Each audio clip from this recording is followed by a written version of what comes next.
Hello, I'm Pasquale Laurino, and I'm delighted to welcome you to this concert presented by the Racine Symphony Orchestra, music of Brahms, Zemlevsky, and Haydn. First to Brahms.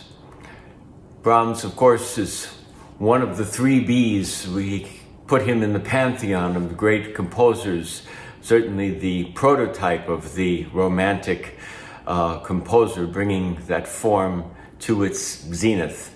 It's hard to imagine that he would be anything less than a self-confident genius, but his career took its time compositionally. He was a prodigious pianist and wrote pieces for his own instrument, smaller pieces, sonatas, and solo pieces for voice and chamber music to start his career. And the bigger forms he shied away from until he felt he was ready. In fact, Brahms' self-critical nature was very much one of the reasons why we see so few bad pieces of Brahms.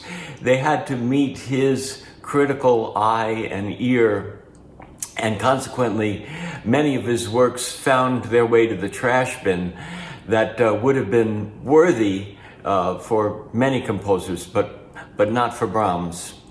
Part of the reason for his self-criticism, perhaps, is the company that he kept. He toured the capitals of Europe with a famous Hungarian violinist, Edo Rimeni, who was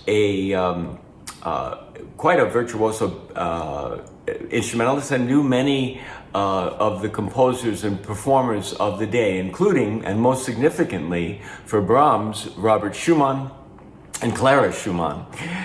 This dynamic duo was very influential in music, Clara being a virtuoso pianist herself and championing her husband's music.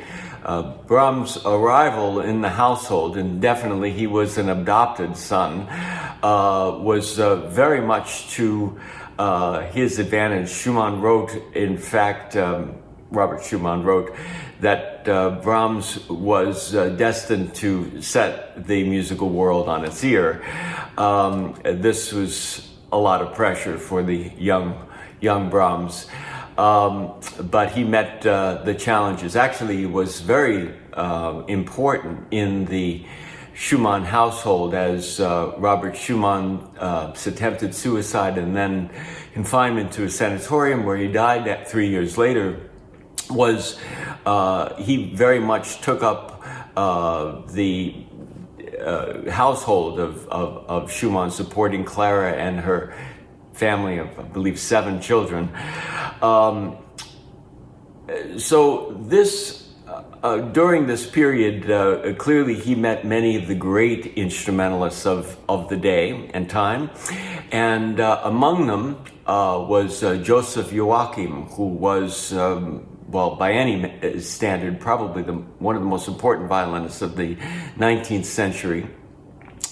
Brahms dedicated his violin concerto to Joachim. They were lifelong friends, and they in fact even studied together music, working in a deep dive into aspects of tonal harmony and counterpoint, and there was a synergy in their relationship that was profoundly helpful in Brahms's development.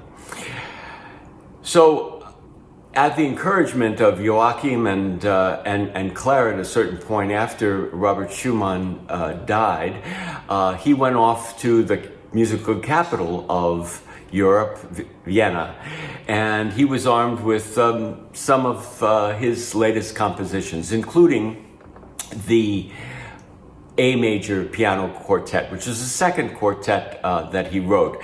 His first one in G minor, Opus 25, is a extremely popular piece and contains a good deal of Hungarian elements, perhaps given his association with his concertizing with Rimini, where they included often chartists and various popular Hungarian music. Clearly, Brahms also used that influence when he wrote his Hungarian dances as well.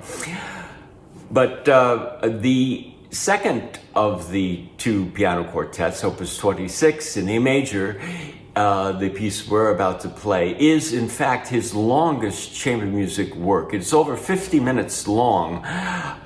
So it takes, as Brahms did with his career, it takes a great deal of time to unfold and develop in an almost Schubertian way. And clearly Brahms was under the influence of that composer as he wrote this piece that seems to unfold its melodies and really take its time to develop over the course of its 4 movements.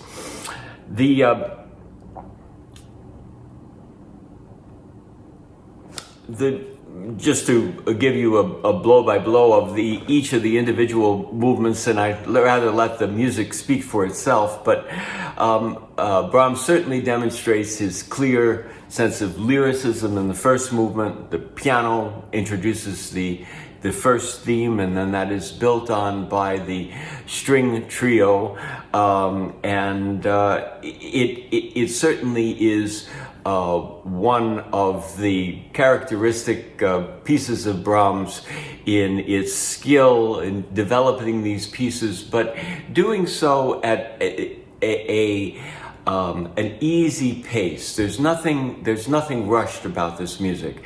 The second movement perhaps could be described as a nocturne. It perhaps is an homage to the memory of Schumann. Certainly, he had passed away only months before Brahms began writing this piece, and clearly that sense of melancholy is very much part of the movement. Following that is a scherzo. It's a gentle scherzo, not this rollicking one, but again, one that takes its time and it just fills both audience and performers with this sense of ease. And then the last movement does again harken back to his early experiences with Hungarian music, and I think you can hear a gypsy element to this rollicking final movement. We hope you enjoy the Brahms Piano Quartet. Nestled in between the Brahms and the Haydn in today's concert, we have Władysław Zelenski's Piano Quartet, the Intermezzo from his quartet, something that comes in between. This composer, we don't know a lot about. He was born in Warsaw, and he worked in both Warsaw and in Krakow, where he was a very esteemed professor of piano and composition, music theory.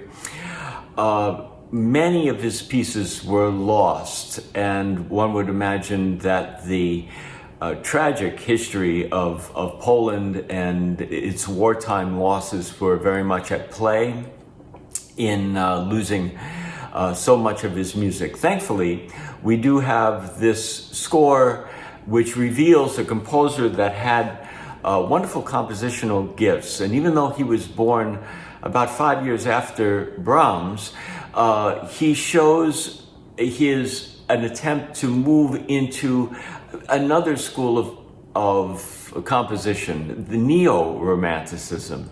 Brahms being staunchly romantic, Zelensky gives us maybe a hint at what was going to happen in certainly the French school and Impressionism just a few years later. We hope you enjoy this perhaps not performed piece or not often performed piece, certainly in the Racine area, the Zelensky Piano Quartet, the Intermezzo.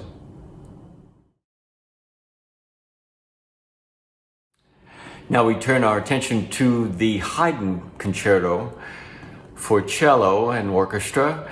We are delighted to be able to present this with our artist in residence this year, Joshua Zajac.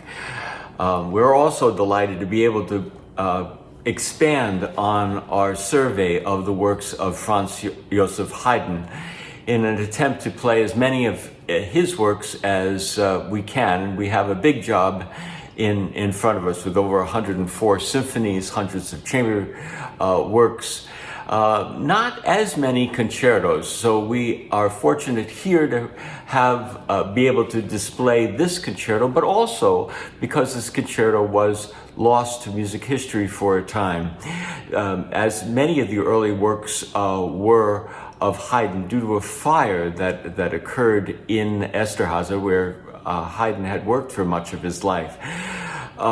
Fortunately, the cellist who premiered the work, Joseph Franz Weigel, wrote out a set of parts and his solo cello part.